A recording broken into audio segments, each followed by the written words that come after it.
Сәлеметсіздер ме, екінші сынып білім алушылары? Қазір бізде қазақ тілі сабағы. Бүгінгі сабағымыздың тақырыбы сөз және оның мағынасы.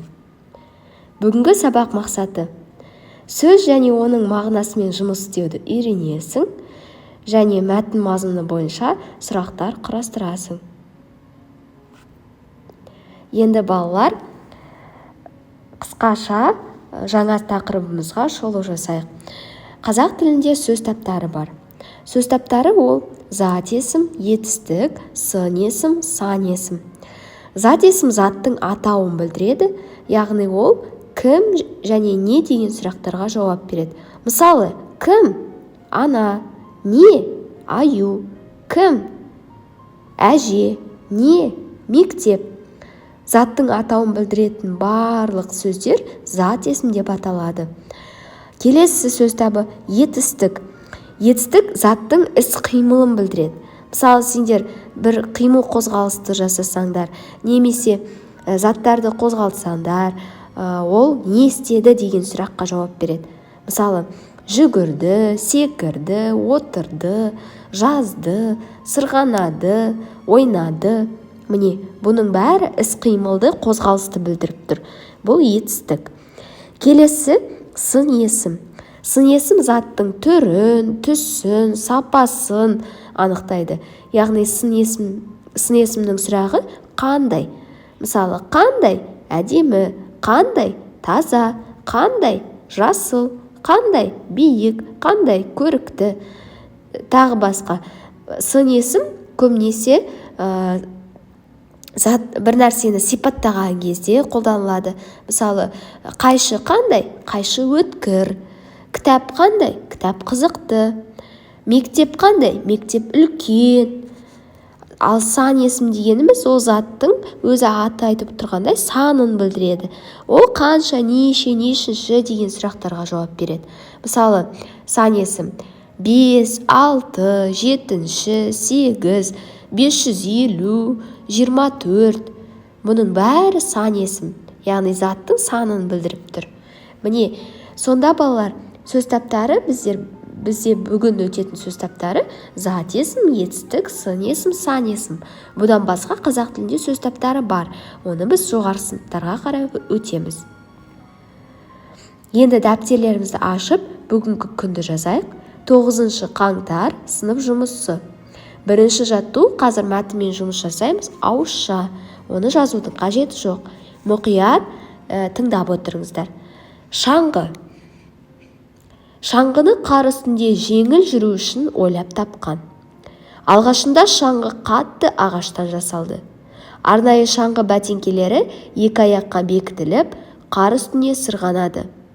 Кейін сырғанауды жақсарту үшін тағы қос таяқ қосылды. Адамдар ұзын таяқтардың көмегімен бұрынғыдан жылдам жүйткіді. Араға жылдар салып, шаңғының көптеген түрі пайда болды. Олар спорттық, биіктен сырғанауға, трамплиннен секіруге арналған және су шаңғылары. Балдырған журналынан. Енді балалар мәтін мазмұны бойынша берілген сұрақтарды жалғастырып көрейік. Бірінші сұрақ: адамдар шаңғыны не үшін ойлап тапты? Қанекей жауап берейікші.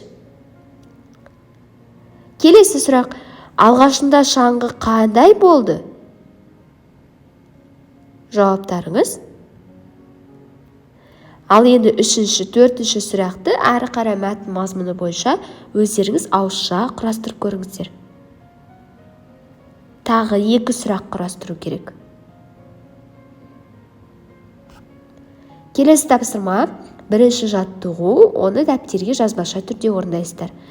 Сіздерге сөздер берілген. Осы сөздерді қай топқа тиісті екенін орналастырасыздар. Ол үшін кестені сызып, қарындашпен, сызғышпен әдемілеп. Одан кейін бірінші бағанға заттың атын білдіретін жаңағы зат есім, кім, не деген сұраққа жауап береді. Келесі заттың сынын білдіретін, қандай деген сұраққа жауап беретін сын есім жазасыздар. Үшінші, заттың санын білдіретін сан есім, қанша, неше деген сұраққа жауап беру керек. Және төртінші, қимылдық атау, яғни етістік, заттың қимыл қозғалысы. Не істеді, қайтты, не қылды деген сұраққа жауап беретін сөздер жазасыздар. Мысалы, бірінші сөз шаңғы. Шаңғы деген сөзге сұрақ қойыңыздаршы. Шаңғы не? Шаңғы бірінші топқа жатады, яғни заттың атын білдіреді. Бірінші топқа жазасыздар. Келесі қар, жасалды, қатты, екі, таяқ, ағаш, қосылды, ұзын, қос, сырғанады деген сөздерді әрі қарай топтастырасыздар. Балалар, естеріңізде болсын. Сөз заттың, сапаның, қимылдың, санның атауы. Яғни сөз бізде заттың атауын білдіреді, сөз сапаның атауын білдіреді, сөз қимылдың атауын білдіреді, және де санның атауын білдіреді. Мысалы, үй, ақын, тұнық, әдемі, оқы, түсін, алты, 10. Міне мынаның барлығы сөздер. Сөздер өзара мағынасына қарай зат есім, сын есім, сан есім, етістік болып жіктеледі. Суреттерге қараңыздаршы. Мұнда спортшы шаңғының қай түрмен шұғылданып жүр деп ойлайсыздар? Мұқият зер салып қараңыздар. Дұрыс айтасыңдар. Бұл фристайл. Яғни фристайл спортшы шаңғымен түрлі акробатикалық іс-әрекеттерді орындайтын спорт ойыны. Енді балалар, 4-ші жаттығуды жазбаша түрде орындайық. Жаңылтпашты бірінші жаттап алыңыздар, содан кейін жатқа жазасыздар. Аяғым таяғыма тиді, таяғым аяғыма тиді. Бірнеше рет жаттап, сосын жауып қойып, өздеріңіз ойша жазып көріңіздер. Одан кейін қарамен жазылған сөздерде қандай дыбыс өзгеріп тұрғанын анықтайсыздар.